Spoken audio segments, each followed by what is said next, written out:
Egunon, buenos días.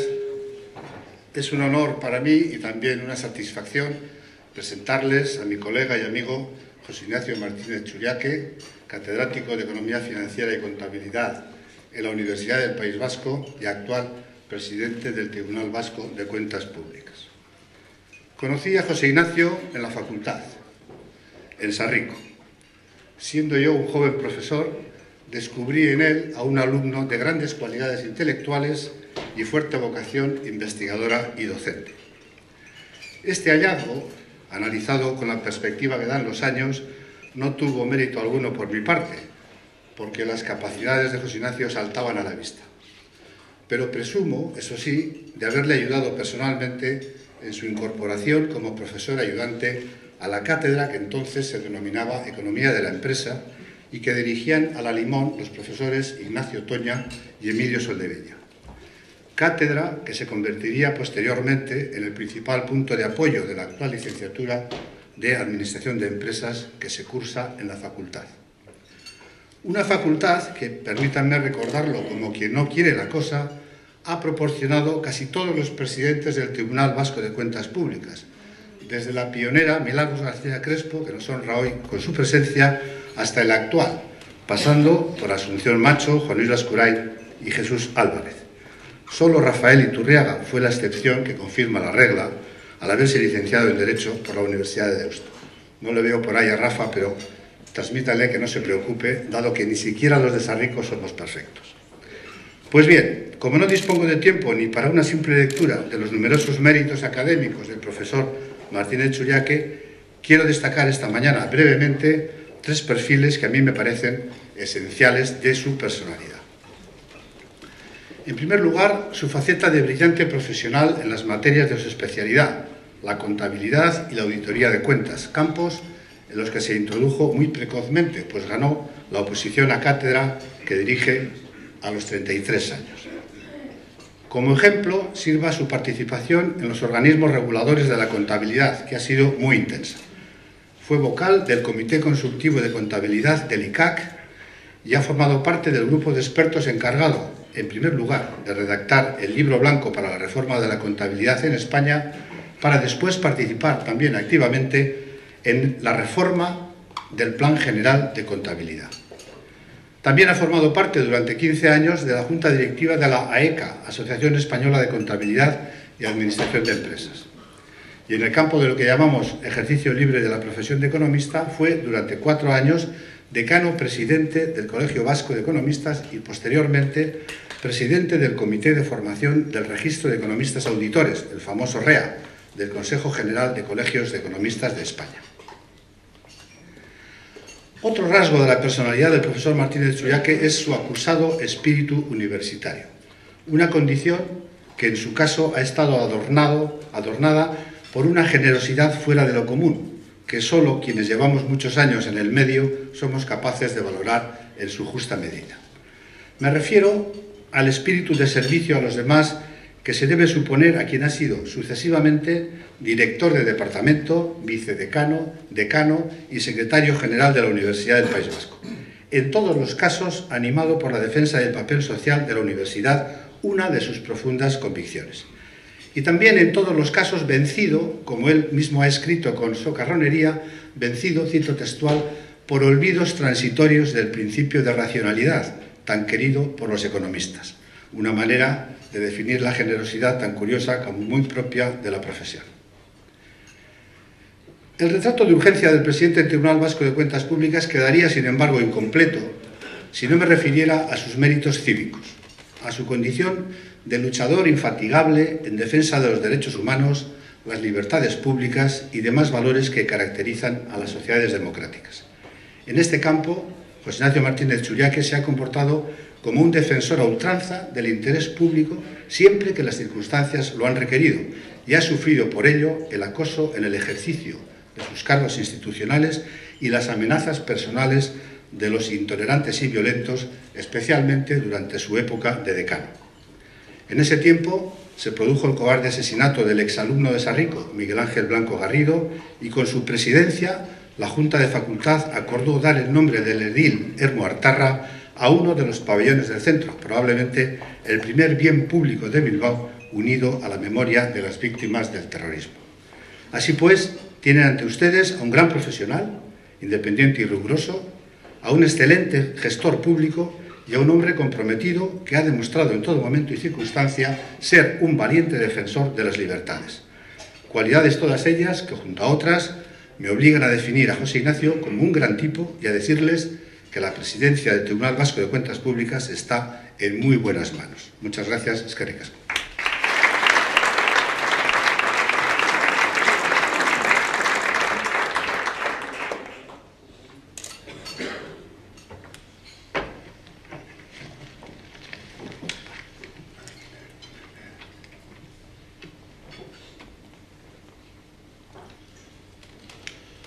Muchas gracias a la organización por invitarme a esta sesión del Foro de Nueva Economía. Jaun Andreok, egun on guztioi, mila esker. Muchas gracias a Roberto Velasco por las palabras que ha querido seleccionar para presentar al personaje.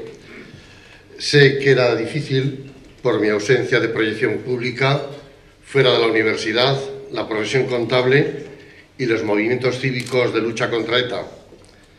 Solicitar la presentación a mi antiguo profesor de Sarrico era para mí una satisfacción, máxime cuando lo aceptó. De alumno, yo nada más quería dedicarme a la función pública, ser profesor de universidad. Ahora sé que cuando vuelva a mi facultad, después de esta etapa, tendré que esforzarme mucho para intentar ser el tipo profesional y humano que es Roberto Velasco. Evidentemente, voy a hablarles del control de las finanzas públicas, pero debo marcarlo en el actual proceso que se vive en Euskadi. Proceso de cambio para el desarrollo y la extensión social de los valores democráticos. Cambio para el fortalecimiento del Estado de Derecho. Cambio para que impere la razón de los ciudadanos sobre los sentimientos de la tribu. Cambio para que todos puedan ser libres. Y cambio, sobre todo, para que nuestros hijos no tengan que considerar acertada la apocalíptica sentencia de Julio Caro Baroja. Este país vive siempre en tiempo de tragedia. Hay que salir del atolladero al que nos conducen los que viven cómodos en el conflicto, bien en su versión institucional, bien en su versión violenta. A Euskadi hay que aceptarla como lo que es, una sociedad abierta y confiada, que se sabe mestiza, interdependiente en lo histórico, lo social, lo económico y lo cultural, que ama su autogobierno y sus lenguas y que sabe que su principal lastre para la felicidad y la prosperidad es el peso de la intolerancia y de la reacción contra las libertades individuales. El periodista Santiago González, con su sagacidad acostumbrada, dice que el terrorismo tiene una cuota de simpatizantes entre las muchedumbres, un porcentaje de gente con miedo y una parte que mira obstinadamente hacia fuera del lugar en el que se está representando el drama. En estos momentos, los simpatizantes del terror y la crueldad nos dicen que no es el momento de la lucha armada. No tienen un conflicto moral por el daño causado a los asesinados, los mutilados, los amenazados y los extorsionados. Es que han comprobado que las leyes y las sentencias de los tribunales españoles y europeos, por un lado, o los éxitos policiales como los de esta mañana por otro, o la lluvia fina del pensamiento democrático sobre sus bases de antaño, los que impiden obtener rédito político a la violencia. Pero que no se engañen. No se acabó con el Ku Klux Klan en Alabama para mantener el segregacionismo. Los negros son diferentes, racialmente, de los blancos, pero tienen sus mismos derechos civiles. En Euskadi seremos diferentes por ideología, por sociología, por interés o por lengua materna, pero con el fortalecimiento de la democracia nadie podrá limitar los derechos civiles de los otros. El desafío es vivir en armonía entre nosotros y con el resto de las sociedades democráticas de nuestro entorno. Pues bien, les haré unos comentarios acerca de cómo se debe entender, en mi opinión, y a título personal, el control económico del sector público en el siglo XXI. Hablaré de su realidad y de algunos de sus retos. El Tribunal Vasco de Cuentas Públicas es un órgano del Parlamento Vasco, es independiente del Gobierno, de sus diputaciones forales, de sus ayuntamientos y demás entes que conforman el sector público vasco. Es una institución esencial del autogobierno de los vascos. Pese a su denominación de tribunal, ya en su versión en euskera, tienen que saber que no tiene ninguna competencia jurisdiccional, no tiene capacidad para enjuiciar, no tiene capacidad para juzgar. Solo en sus informes describe los hechos de los que ha obtenido evidencia sin calificarlos. No somos competentes para decir si se ha producido un ilícito administrativo, eso corresponderá al superior jerárquico tras la apertura del expediente al funcionario de turno. No estamos capacitados para calificar de un delito de responsabilidad contable, que esto corresponde al Tribunal de Cuentas de España, y no estamos capacitados para identificar un delito penal que corresponde a los tribunales de justicia.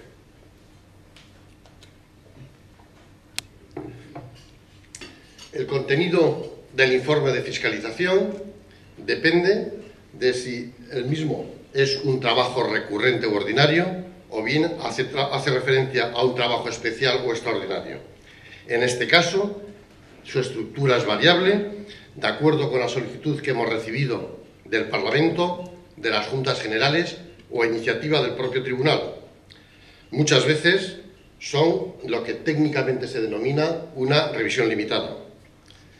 En cambio, los informes habituales, los ordinarios, los recurrentes, son aquellos a los que nos vemos obligados a realizar porque vienen impuestos por nuestra ley del Tribunal, la Ley 188, que hacen referencia inicialmente a la fiscalización de la liquidación de los presupuestos generales de la Comunidad Autónoma de Euskadi o a la liquidación de los presupuestos de las diputaciones forales.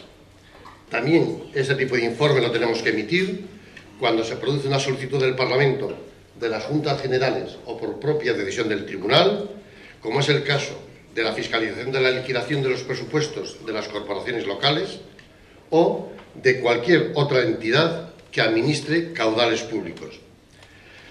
La estructura básica del informe, me voy a remitir únicamente a tres de sus grandes apartados, son los siguientes. En primer lugar, nosotros damos una opinión sobre el cumplimiento de la legalidad. Es decir, verificamos si ha habido o no adecuación al ordenamiento jurídico en el momento de realizar la actividad económica financiera por parte de ese ente que estamos fiscalizando. En los informes de estos últimos 20 años no hay ninguna opinión limpia, es decir, ninguna opinión sin salvedades. Las infracciones son de diferente importancia y con tendencia a disminuir en los entes fiscalizados anualmente. Les pondré algunos ejemplos de estas infracciones que ustedes observarán en nuestros informes.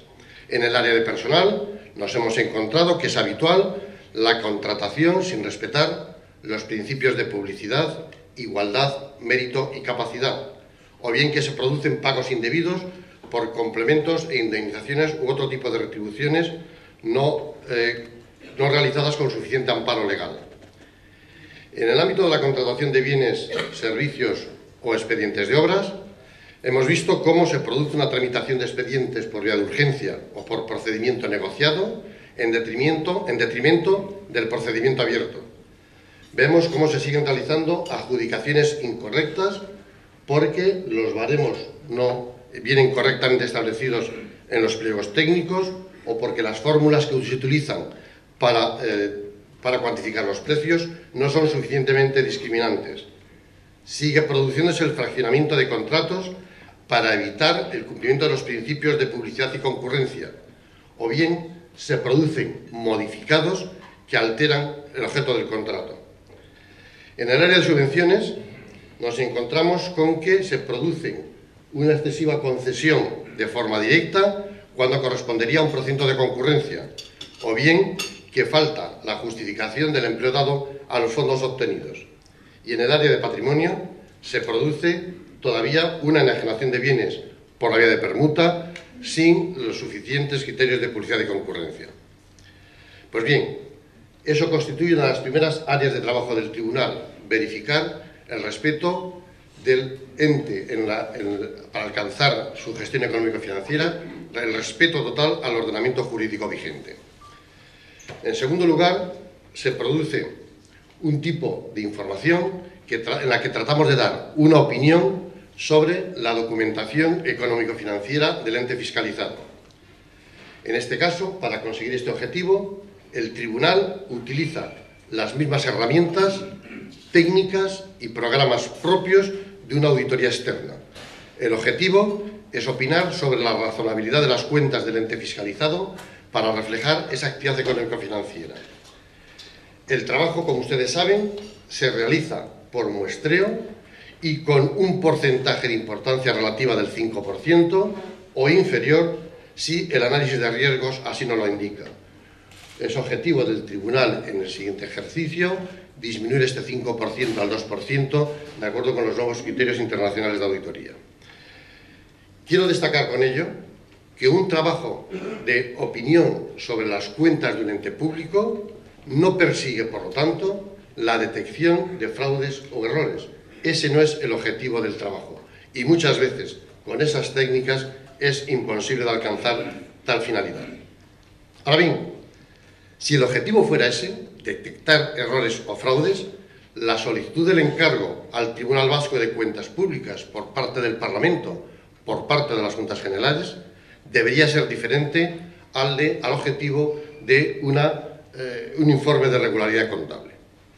Y por último, la tercera parte de nuestros informes hace referencia a las recomendaciones sobre los sistemas de control y procedimientos de gestión.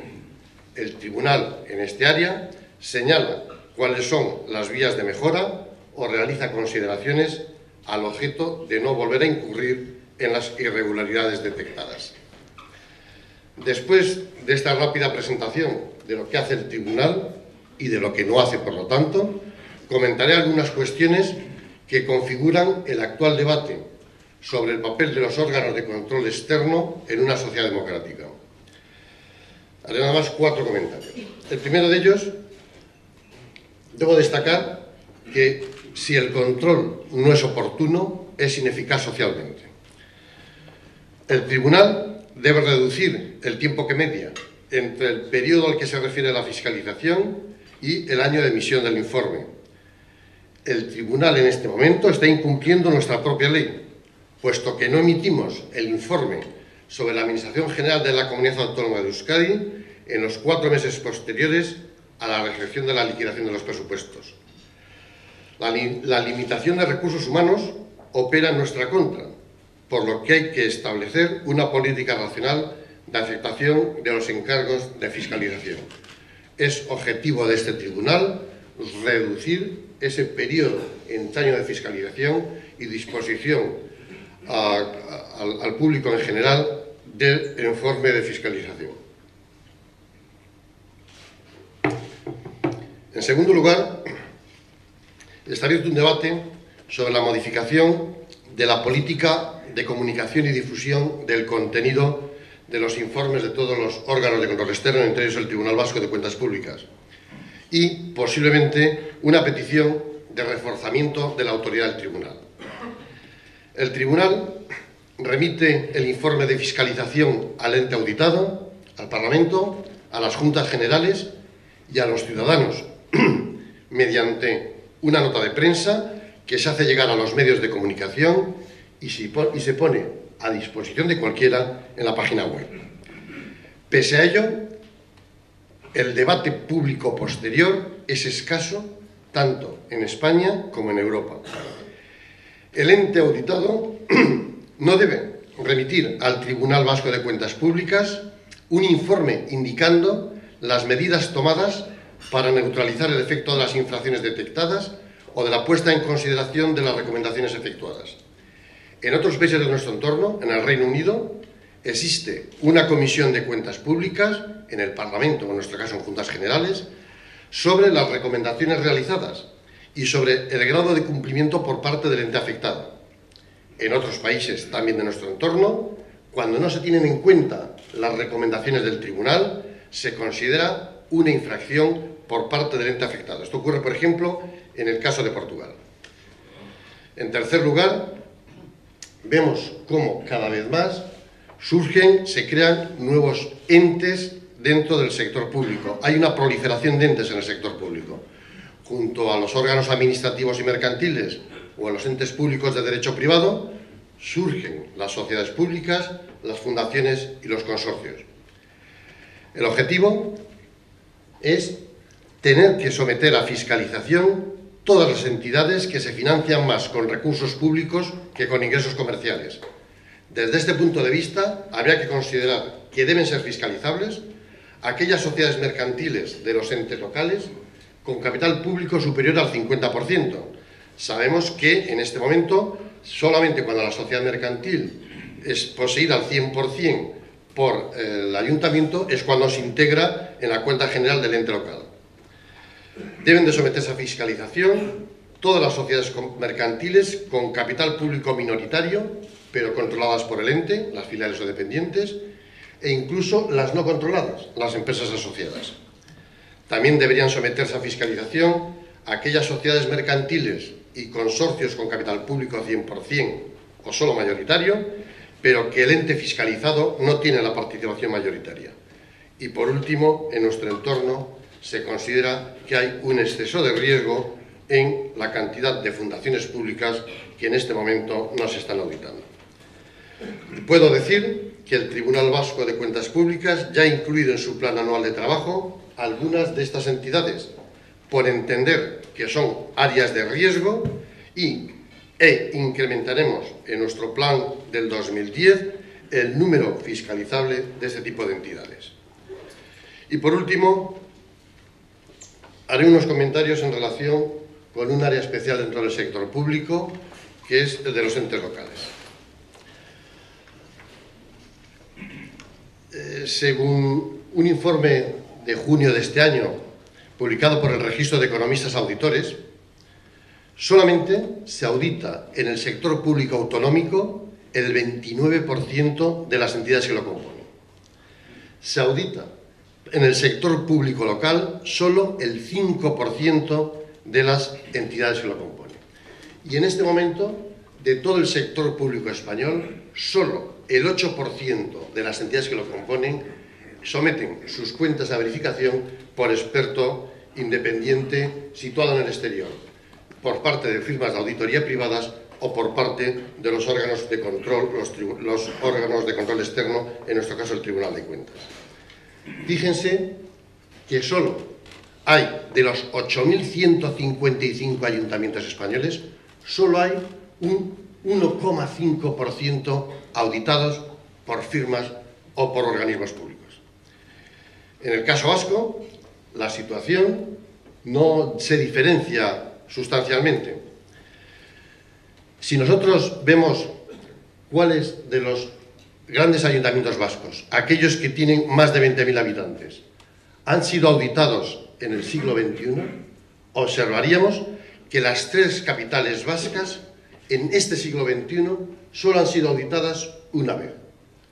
Traten de hacer una mera analogía con lo que ocurre en el sector privado para dar transparencia a sus actividades, donde entidades mercantiles que tienen menos de 3 millones de inversión o que facturan por debajo de los 6 millones o que tienen menos de 50 empleados están sometidos a control externo periódico anual.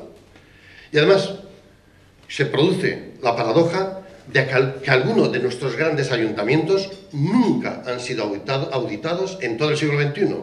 Piensen, por ejemplo, en Durango, en Erandio, en Galdácano o en Zaragoza.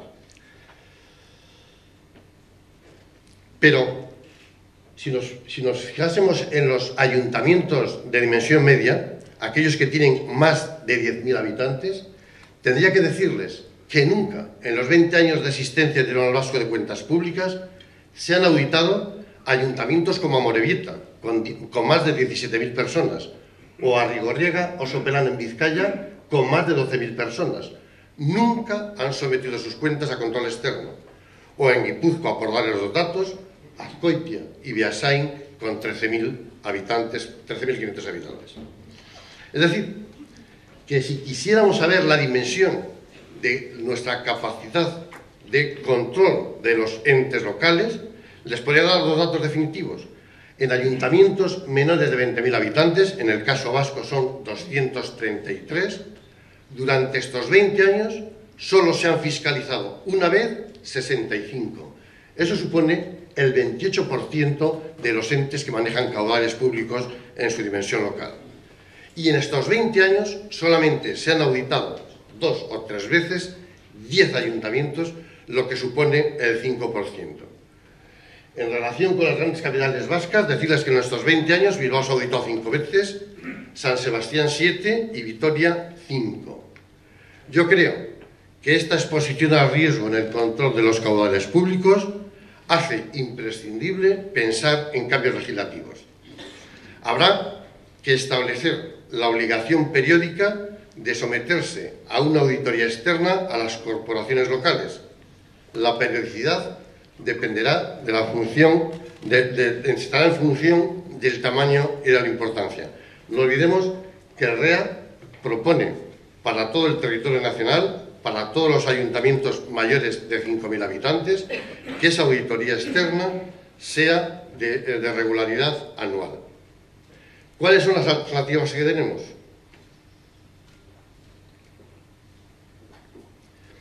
Al menos en el plano teórico de aplicación inmediata, caben 3. Una, que el órgano de control externo, en este caso el Tribunal de Cuentas Públicas, debería modificar su actual estructura para fiscalizar todas esas entidades locales. Esto supone dibujar un macrotribunal de cuentas públicas con un coste excesivamente oneroso para el contribuyente, sin lugar a dudas.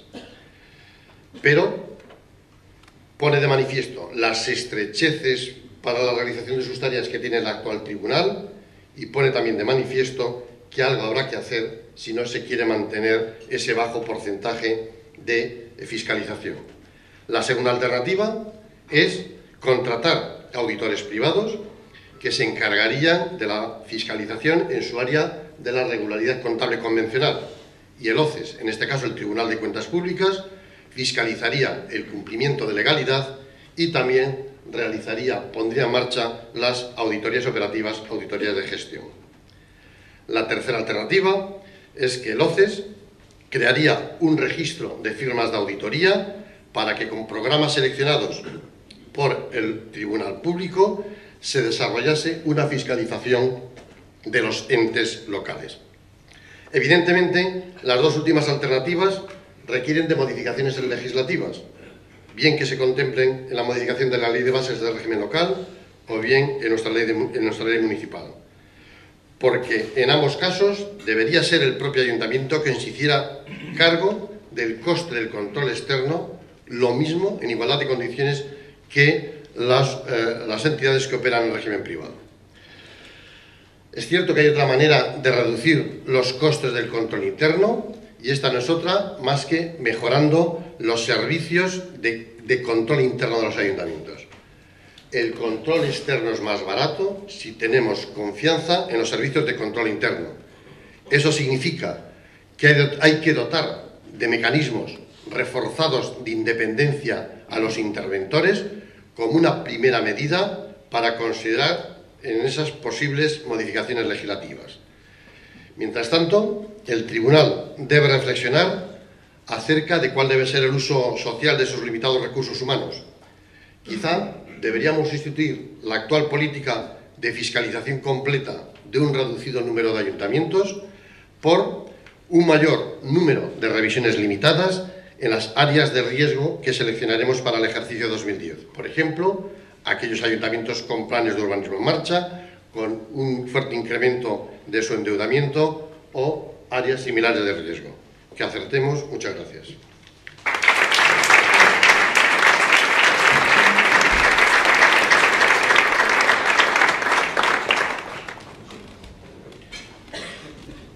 Muchas gracias, presidente. Como ya tenemos varias preguntas. empezaré, si le parece oportuno, por esta.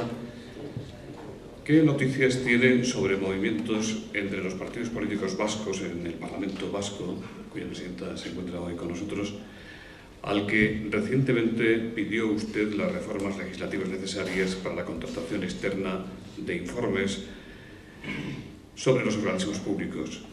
¿A qué se debe, en su opinión, las reservas del PNV?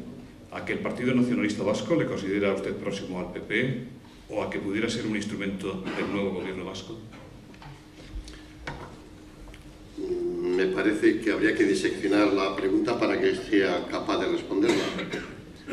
Evidentemente, en la comparecencia parlamentaria yo puse en conocimiento de los integrantes de la Comisión de Economía y Hacienda que el Tribunal posee unos recursos limitados y en los que el primer error sería dar una imagen pública de control nominal cuando en la práctica somos incapaces de alcanzar a verificar la documentación contable y financiera de una mayoría de entes públicos.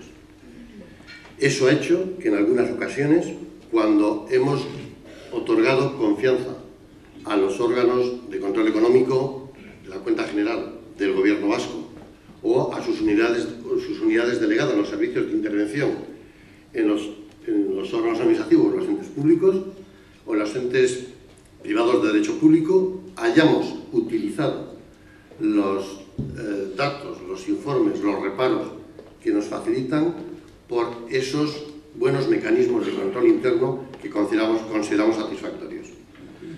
Lo único que estamos haciendo en este intento de manifestar nuestras limitaciones de actuación del órgano de control es decirle a nuestros políticos si lo que quieren es satisfacer los intereses de los ciudadanos controlando el dinero de los contribuyentes y, por lo tanto, eso significa someter a control público mayores unidades, mayores entes de lo que en este momento podemos hacer. En segundo lugar, después de aquella comparecencia parlamentaria, en la que ninguno de los presentes manifestó objeciones a algunas de mis consideraciones, únicamente a través de alguna declaración de prensa, observaba que por parte de algún partido político se decía que habíamos hecho algunas manifestaciones de corte teórico y que podían ser muy interesantes, pero que no eran aplicables en la práctica, o que no eran aplicables inmediatamente.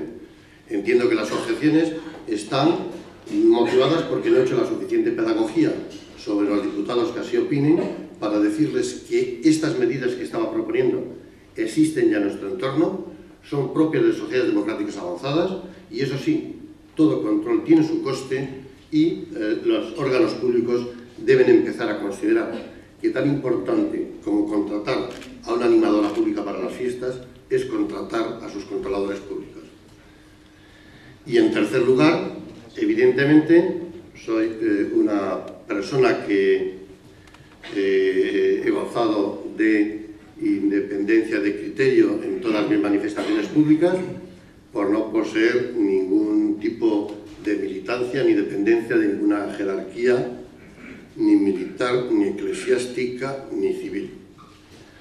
Esto no impide de que reconozca que en este momento la sociedad vasca se encuentra en la necesidad imperiosa de conseguir el apoyo de todas las personas que creen en las instituciones liberales para discutir las formas de organización de la sociedad.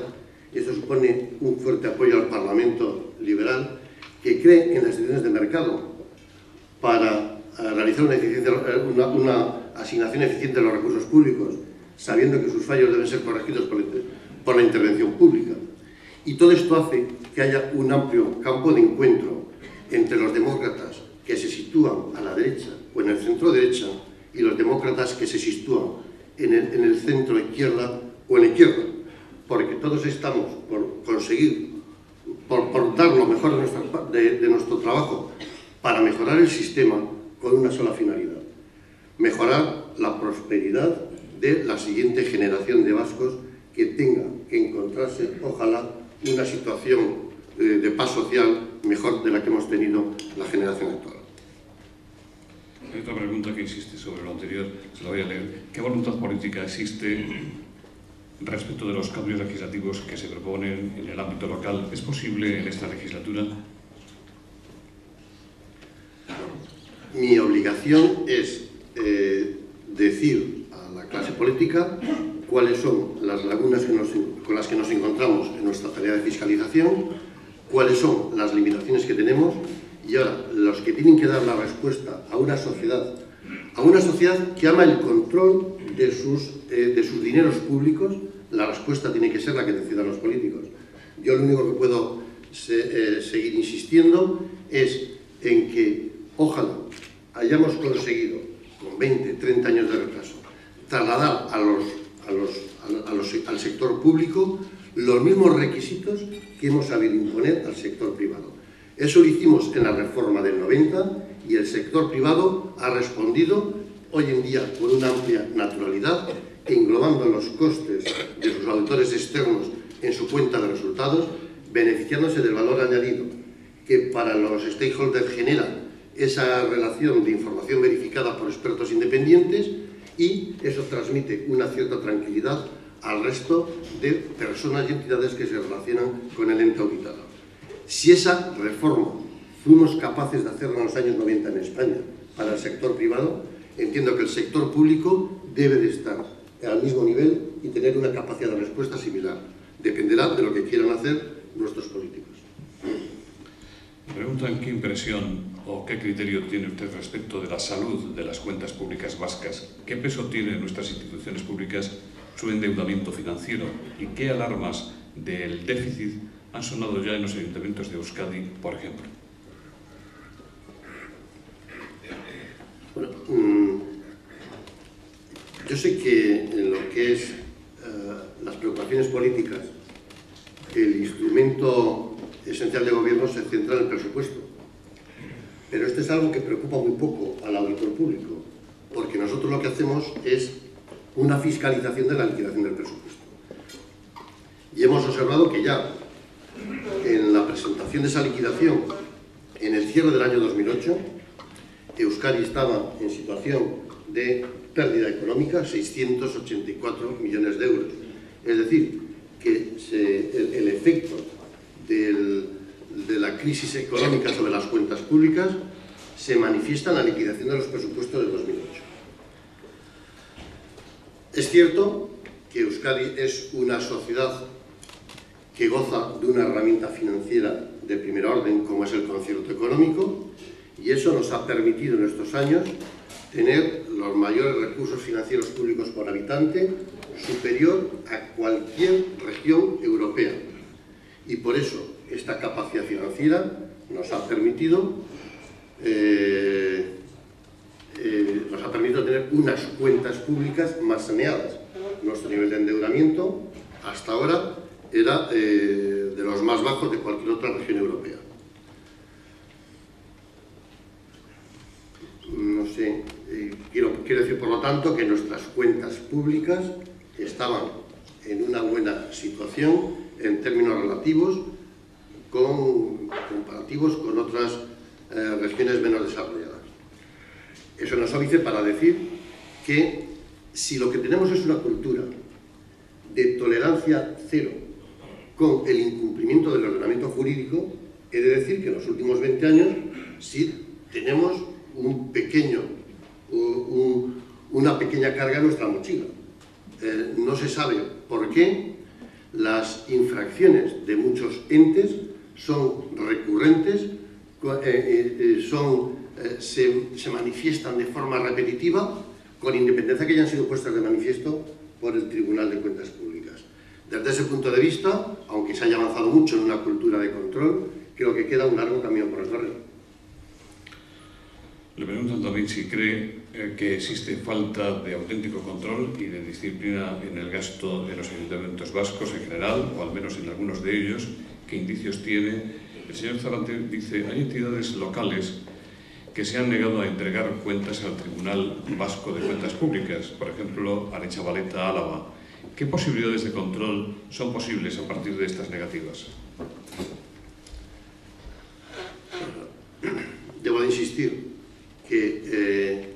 la primera fase para garantizar el control del dinero público es que el servicio de intervención de los ayuntamientos gozase de mecanismos de independencia reforzada. Sería bueno que los habilitados para estos puestos fuesen porque han obtenido su empleo por oposición en un cuerpo nacional. Eso coloca una vía de no dependencia entre el alcalde y el interventor, que es la primera vía para garantizar ese primer control interno. Evidentemente, la situación de los ayuntamientos depende de la casuística que le ha afectado. En mi opinión, no es bueno que ningún ayuntamiento siga contratando un empleado público sin cumplir el principio de publicidad, de igualdad, mérito y capacidad. Si en 2010 algún ayuntamiento vuelve a contratar en esas condiciones, nuestra preocupación no es la cantidad, es la baja calidad democrática del control de ese ayuntamiento, del mismo ente. Quiero decir, por decirlo de una manera un poco más directa, tener un órgano de fiscalización cuyas conclusiones o cuyas recomendaciones no gozan de valor jurídico, es decir, no son obligatorias para el ayuntamiento, supone quedarnos en un control nominal y no en un control real. Creo que es necesario que los organismos que tutelan a los ayuntamientos públicos, en nuestro caso las juntas generales, deberían de exigir una mayor disciplina a los ayuntamientos habitualmente incumplidores. Evidentemente, la no liquidación y no presentación y no aprobación de las cuentas por el Pleno es un delito impropio de un ayuntamiento en una sociedad del siglo XXI.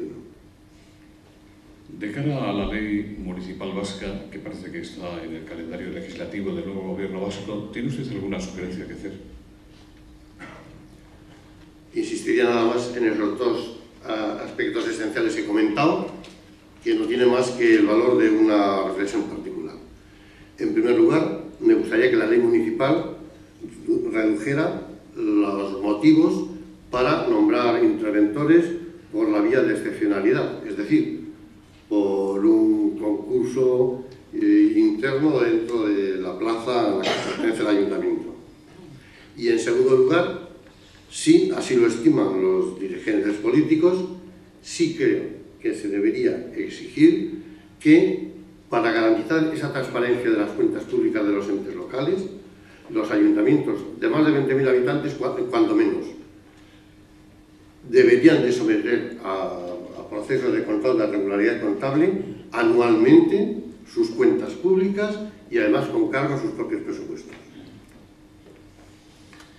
En estos tiempos de responsabilidad de los administradores privados, le preguntan si debería incorporarse en la ley vasca la responsabilidad patrimonial de las administraciones públicas en los perjuicios ocasionados por negligencia en la administración de los caudales públicos. Bueno, vamos a ver. En el mundo de la economía de mercado, yo recuerdo en los años 70, cuando era rico, a mí me dabais a leer aquel libro de John Kenneth Galbraith, La tecnoestructura, y ya nos ponía de manifiesto cómo pueden tener intereses encontrados los propietarios de los negocios y los administradores de las empresas. Y que muchas veces, cuando los administradores sobrevaloraban su interés particular, se producía un problema de agencia que había que tratar de limitar. Es cierto que esto puede ser incluso una de las causas de la última crisis, ¿no? El exceso de bonus o demás tipos de retribuciones sobre variable a los directivos privados. Pero en el campo público ocurre lo mismo. Hay que reconocer que la mayoría de nuestros concejales y alcaldes aspiran, como todos los humanos, a la práctica de la virtud. Pero en las organizaciones complejas eso no es suficiente, sino que las organizaciones tienen que dotarse de mecanismos de control, ¿no? El control interno de los interventores, el control externo de regularidad contable por los auditores privados y el control de cumplimiento de legalidad y de auditorías de gestión por parte del auditor público. Eso tiene como principal finalidad el crear una red de disuasión de aprovechamiento de su posición para una malversación de los caudales públicos o cuando menos para un uso no correcto y no prudente de los mismos. ¿Debe de existir responsabilidad patrimonial? Hay que entender que en nuestro Estado de Derecho el conjunto de responsabilidades están muy bien identificadas en las leyes. Existe la responsabilidad administrativa para el funcionario, para el alcalde, que haya hecho un inadecuado uso del dinero público. Existe el deber de restitución cuando por responsabilidad contable se hayan producido pagos indebidos o se haya hecho algún pago sin la documentación suficiente. Y existe, en tercer lugar, en nuestro ámbito ya completamente desarrollado, el delito penal que debe ser considerado por los tribunales de justicia. En mi opinión, lo que no veo suficientemente reforzado son los puentes que existen entre los informes, entre el contenido de los informes de fiscalización y la actuación de los que tienen que exigir la responsabilidad administrativa, de los que tienen que exigir la responsabilidad contable y de los que tienen que exigir, en su caso, responsabilidades penales. Me preguntan qué entidades nuevas han incluido en el plan de trabajo del Tribunal por considerarlas áreas de riesgo. Bueno, las que se han incluido en el plan, las que estaban incluidas en el plan de trabajo de 2009, hacen referencia a un conjunto de sociedades mercantiles que no se integran en la cuenta general de la Administración General de la Comunidad Autónoma de Euskadi o de las diputaciones o de determinados ayuntamientos. Son sociedades que están participadas, están por tanto financiadas con dinero público, pero con presencia en el capital de forma minoritaria por ese ente del sector público. Significa, pues, que una sociedad mercantil que esté participada por 3 ayuntamientos o por un ayuntamiento, una diputación y el gobierno vasco al 33%, no se integran en la cuenta general y no están sometidas, por tanto, no están sujetas a la fiscalización de la cuenta. Pero, como nos parecía que este tipo de entidades son áreas de riesgo, este año tenemos pendiente el informe que espero que ustedes conozcan en breve. Lo cual no evita que hayamos detectado, y quizá por la prensa como ustedes conocen, que hay un área de gran riesgo para el sector público, que es la generalización del uso de las fundaciones y otras asociaciones sin ánimo de lucro, y que nosotros entendemos que deben someterse también a fiscalización de regularidad contable. Me preguntan también, presidente, cómo son las relaciones con el Tribunal de Cuentas de España, si las hay, y si hay solapamiento de funciones entre ambos tribunales. Nosotros no tenemos una relación de subordinación con el Tribunal de Cuentas de España. Nuestra relación es una relación de coordinación. Eso significa que en el ámbito vasco nosotros tenemos la exclusiva de la fiscalización. Ahora bien, como no tenemos la competencia jurisdiccional para poder calificar determinadas infracciones de delitos contra el alcance de las cuentas o contra la responsabilidad contable, nosotros remitimos todos nuestros informes de fiscalización al Tribunal de Cuentas y él, es cierto que en el pasado y en el momento actual tiene abiertas por su fiscal jefe y trasladadas a su sección de enjuiciamiento determinados hechos detectados por el Tribunal Vasco y comunicados a ese Tribunal de Cuentas. La relación es de coordinación y entiendo que lo fundamental es la protección de los efectos y caudales públicos. Lo importante es que, pese a que ustedes habrán tenido que ver en la prensa algunos delitos contra estos caudales públicos, como los del Ayuntamiento de Marbella o los del Ayuntamiento de Santa Coloma de Gramenet, debo decir que por lo menos en esos 2 casos había una actuación previa de los tribunales de cuentas.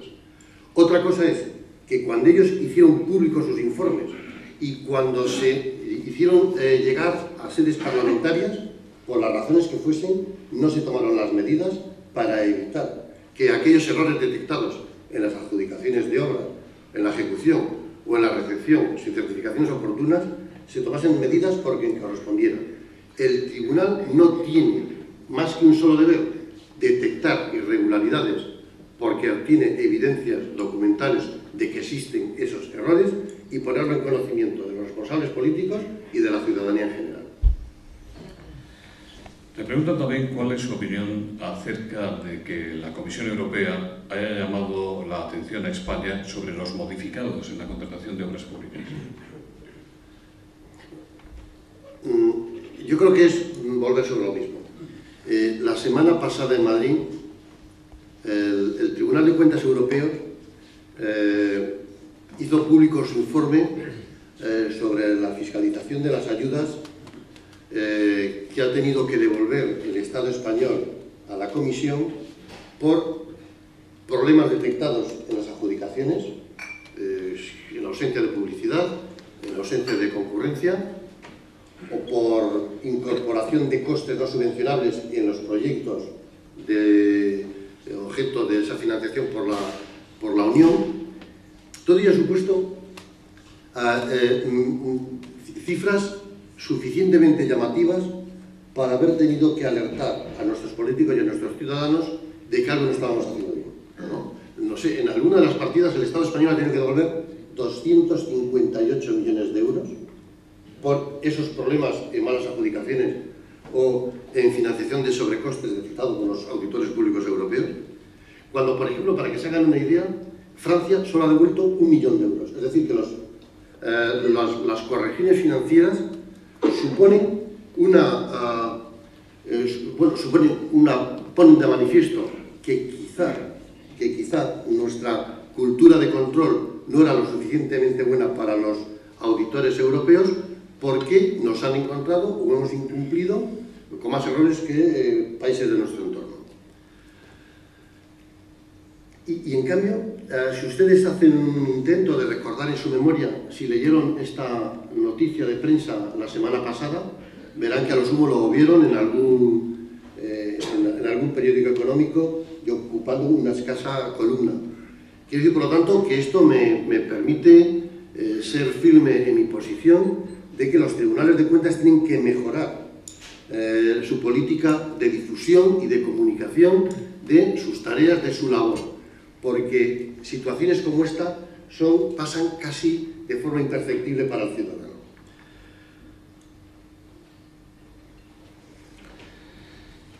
Le pregunta si es necesario, en su opinión, modificar la ley de financiación de partidos políticos, si cree que los partidos políticos vascos que se financian directa o indirectamente con los presupuestos de instituciones de Euskadi deberían estar bajo la supervisión del Tribunal Vasco de Cuentas Públicas. La verificación de las cuentas de los partidos políticos es una competencia del Tribunal de Cuentas de España. El Tribunal de Cuentas únicamente realiza un trabajo de fiscalización de los presupuestos relacionados con las campañas electorales a petición de la Junta Electoral de Euskadi. Evidentemente, nada más puedo decir por las tareas que conozco realizadas este año, es que el presupuesto de las campañas electorales, en un alto, incluso me parece altísimo porcentaje, respeta los criterios legales. Pero insisto, es diferente auditar solo los presupuestos de los procesos electorales de la auditoría de la totalidad de las cuentas de los partidos políticos. No olvidemos que uno de los desafíos que tiene pendiente la democracia española es mejorar dos áreas de financiación. Quizá una financiación más adecuada y más transparente de los partidos políticos, y la otra, sin lugar a dudas, es una financiación más adecuada para las competencias que actualmente desarrollan por parte de las entidades locales. Si tuviésemos un sistema de financiación de entidades locales y de partidos políticos correctos, posiblemente una gran parte de los problemas que de vez en cuando nos destaca la prensa, pues no se producirían.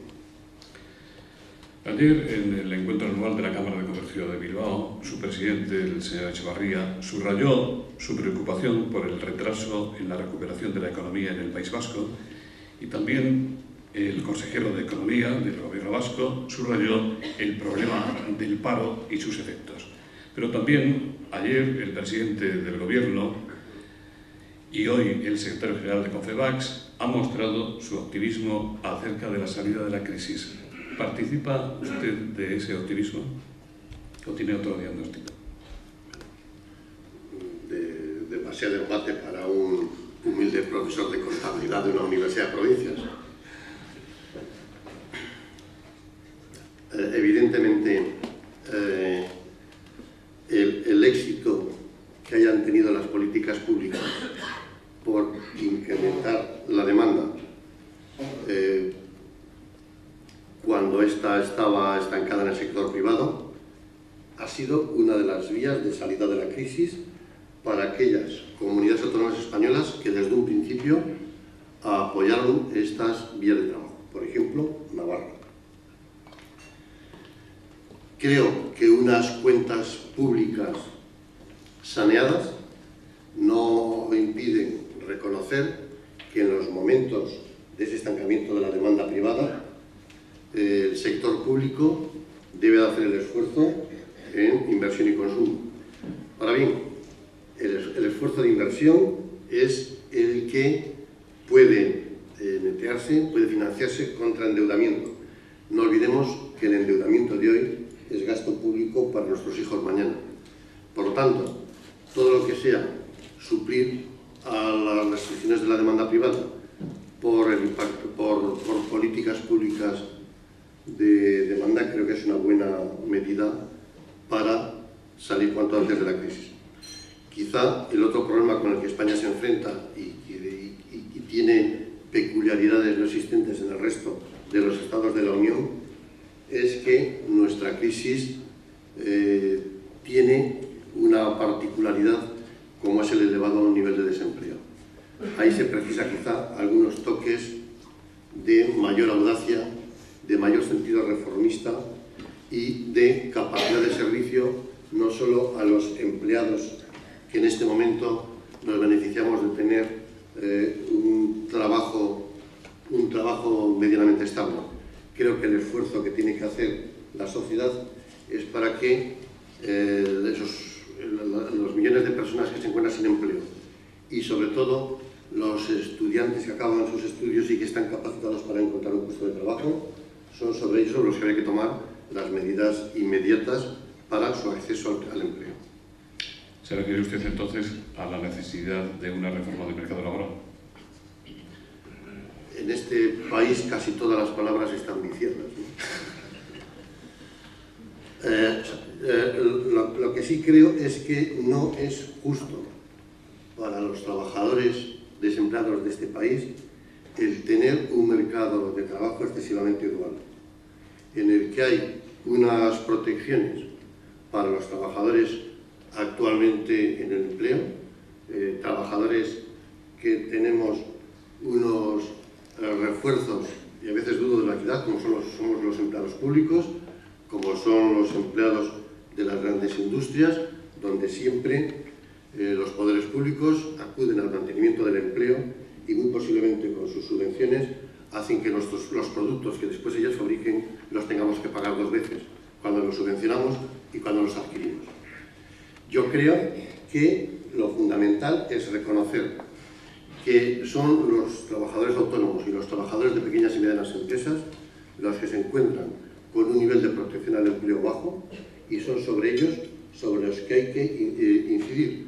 Creo necesario darles las oportunidades del empleo, quizá sin tanta seguridad para el momento de la salida, porque lo que les preocupa es el momento de la entrada.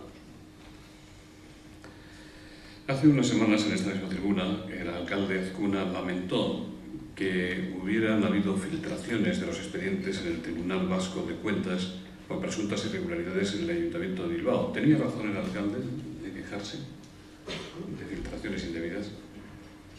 Bueno, yo creo que en un día como hoy lo primero es felicitar al alcalde por el galardón que le otorga.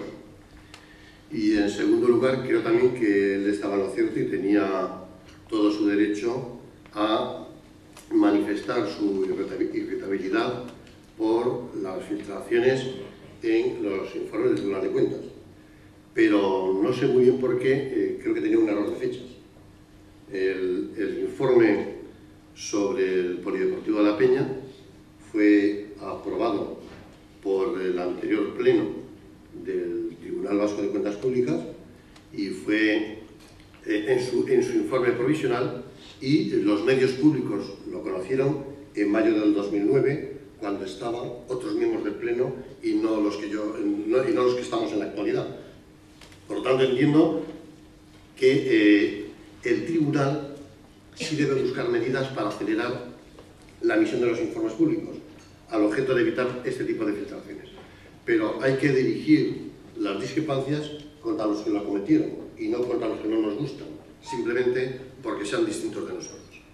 De todas maneras, también debo pues felicitar al alcalde por su habilidad para, ante la aprobación definitiva del informe, pues derivar toda la discusión en la prensa hacia aspectos del tribunal y no hacia lo que es fundamental para los ciudadanos, que era el contenido del informe. Por otro lado, yo creo que estábamos en lo fundamental de acuerdo el alcalde y yo, y es que, como él decía, la adjudicación, la ejecución y la recepción de obras del Polideportivo La Peña y del aparcamiento que se incorporó posteriormente, él decía, fue una chapuza, y nuestro informe de fiscalización decía lo mismo, simplemente que se apoyaba en criterios técnicos. Bueno, no es una pregunta lo que le voy a leer ahora, pero lo voy a hacer si le parece bien. Dice, consultar a los políticos cómo quieren ser fiscalizados es como preguntar a las empresas cómo quieren ser auditadas. El control de cuentas públicas debe estar como principio por encima de la política. ¿Algo que comentar sobre esto? Bueno, yo que estoy al final ya de mi vida profesional, recuerdo que por los 90, cuando empezamos a hacer las reformas del derecho mercantil español y decíamos a las empresas que la confidencialidad de la contabilidad no significaba que no tenían que poner los documentos acreditativos de las operaciones realizadas a disposición de los auditores para que estos los fiscalizasen, nos decían que aquello era una innovación. Vosotros, ¿qué sois? Sois anglos, sois gente extraña que aterrizáis en este país. Pero ¿cómo se va a levantar el principio de confidencialidad contable? Hoy, pues eso, 20 años después, yo creo que los más recalcitrantes reconocen que el derecho a intervenir en la economía de mercado conllevaba el deber de que fuesen conocidos por todos los agentes de mercado. Y por lo tanto, las empresas, pero hablo de empresas de 6 millones de facturación, aceptan con mayor o menor gusto, primero, que la relación con sus auditores y su informe permite mejorar las relaciones en la estructura de capital, permite mejorar las relaciones con los circuitos bancarios con los que ellos solicitan su financiación, permiten mejorar sus relaciones con sus proveedores y clientes. Por lo tanto, a 20 años vista, hay que concluir que la transparencia en la que es información pública por parte de los privados ha sido un gran éxito en España. Y ahora, ¿y por qué en el sector público no? A mí se me escapan los razones, ¿no? El sector público, no olvidemos, las administraciones públicas mueven el 50% del PIB. Entonces, no sé por qué no tienen que estar sometidas a control. Se dice que los más recalcitrantes serán los políticos que no quieren ser controlados correctamente. Yo entiendo que esto es una justificación de personas muy ancladas en la tradición y en el pasado, y que son incapaces de aceptar una posición innovadora. Vamos a ver, el responsable público, el alto funcionario, que ve cómo su actividad ha sido verificada por un experto desde el exterior y reconoce que ha hecho bien la gestión de los caudales públicos, es una buena carta de presentación para justificar ese desarrollo de la función pública que él ha hecho. Por lo tanto, hay que ver en los órganos de control externo instituciones de acicate, instituciones de apoyo, instituciones para reducir el margen de maniobra que puede dar lugar a esa corrupción. Son verificaciones que hacen que al final todos entendamos que hay que tener tolerancia cero con la mala administración de los efectos y los caudales públicos. Todo eso es bueno para el sector público, todo eso es bueno para los honestos gestores públicos que tenemos, todo eso es bueno para la eficacia de la sociedad.